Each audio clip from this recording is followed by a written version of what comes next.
You do not have to give up pizza when following a low-carb diet. Let me show you how it's done.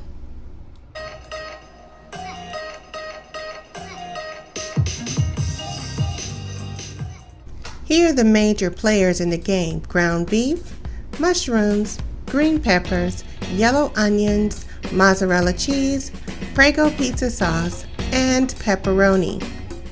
Let's get started. First, we saute the green peppers and onions in a little butter and seasoning.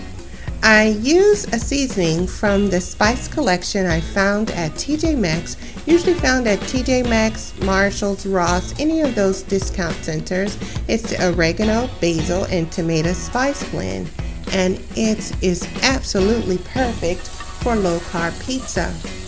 I like to saute these things first with a little garlic to just wake up the flavors, so your low-carb pizza will be perfect.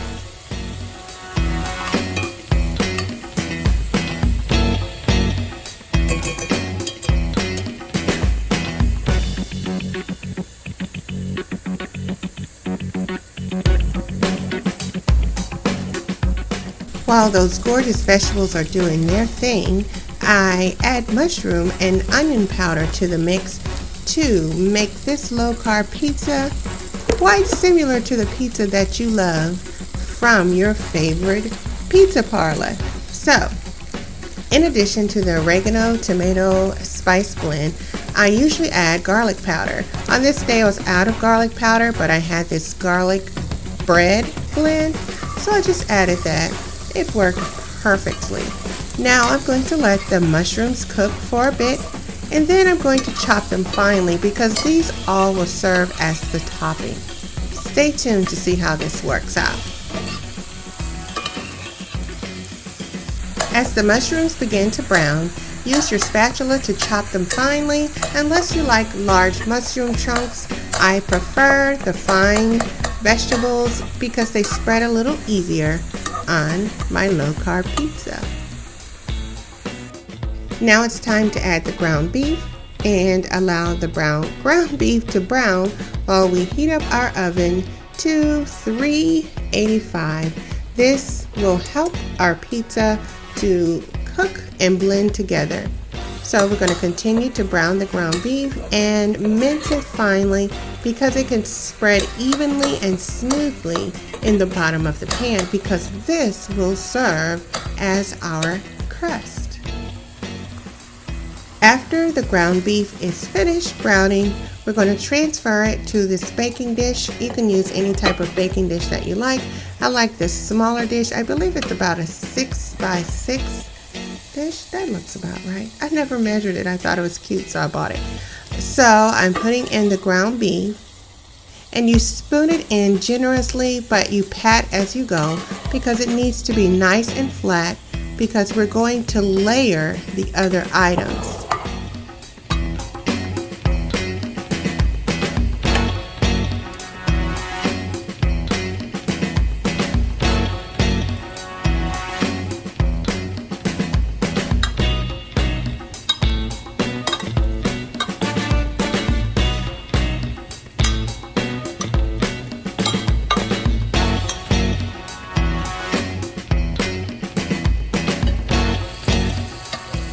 Now that you've transferred your desired amount to the baking dish, make sure that you have broken up the chunks of ground beef if that's not what you want, and add the pizza sauce in layers in order to avoid spillage as the dish is baking.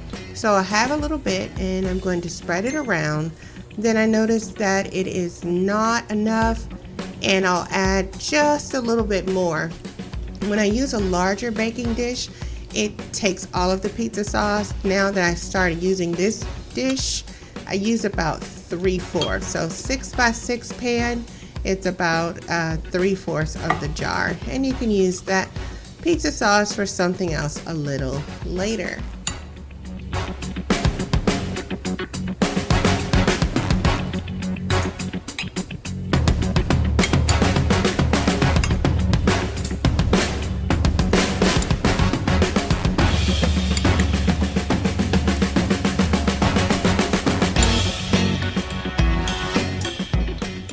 Now the pizza sauce is in place, it's time to add the next layer.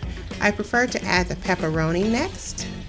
So I'll spread the pepperoni about, just like so, so it covers the entire dish so that you get a bite of pepperoni in each bite. Thereafter, I add a little cheese. It helps it to all stick together.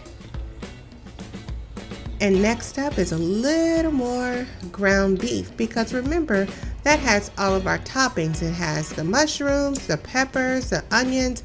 All of the flavor is packed inside of the ground beef. There we have a little more cheese, because more cheese never hurts. And then we're going to make it all pretty. And we're going to add a few more pieces of pepperoni. Once this is all blended together, you will want a bite immediately. So now it's fresh out the oven. It was in the oven for about 20 minutes or to your desired browning. There it is. Now that's not the most gorgeous pizza, but it is delicious and it tastes delightful for lunch the next day. I'm Regina Cordell for Sneakers and Forks. Take a bite with me and leave your comment down below.